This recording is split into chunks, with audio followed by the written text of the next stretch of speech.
Ce lundi 13 octobre 2025, les députés réunis en séance plénière ont adopté deux projets de loi marquant une avancée majeure dans la réforme du système judiciaire tchadien. Il s'agit du projet de loi modifiant les articles 16, 33, 35, 69 et 94 du Code de l'organisation judiciaire et du projet de loi modifiant l'article 282 du Code de procédure pénale, également loi numéro 12/PR/2017 du 14 juillet 2017.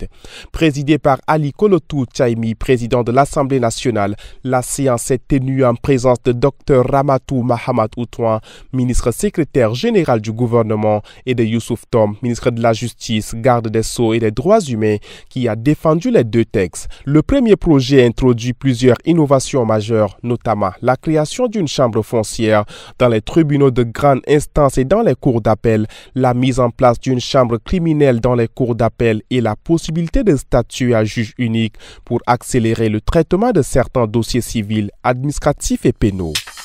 Du 13 au 15 octobre à Bongor dans le Mayo-Kébi-Est, le ministère de la Communication, en partenariat avec l'UNICEF, organise un atelier de formation destiné à 25 influenceurs et journalistes des médias en ligne. L'objectif, renforcer leur capacité sur la prévention et la riposte contre le choléra afin qu'ils relaient efficacement les messages d'hygiène et d'assainissement sur les plateformes numériques. En effet, selon le ministère de la Santé publique, à la date du 11 octobre 2025, le Tchad a enregistré 2727 cas confirmés, dont 152 décès dans les provinces du Wadaï, du Sila et du Guéra. Pour le secrétaire général du ministère de la Communication, Ali Mahamat Nour Abderrahman, face à cette menace sanitaire sérieuse au Tchad, la lutte ne peut se faire sans une stratégie de communication digitale bien pensée, intégrant prévention et riposte pour toucher efficacement les populations vulnérables.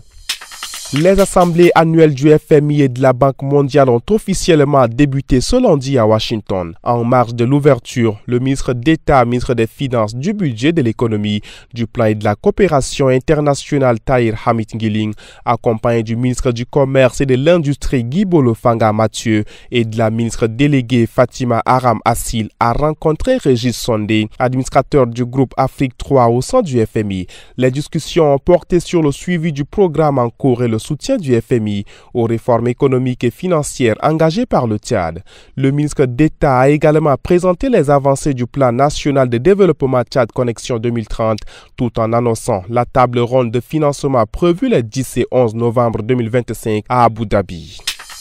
À l'occasion de la rentrée académique 2025-2026, l'Union nationale des étudiants tchadiens a adressé un communiqué le 13 octobre souhaitant une bonne reprise à l'ensemble des étudiants. L'organisation les exhorte à faire preuve de discipline et de civisme, notamment dans l'utilisation des bus universitaires et dans leur interaction avec les citoyens.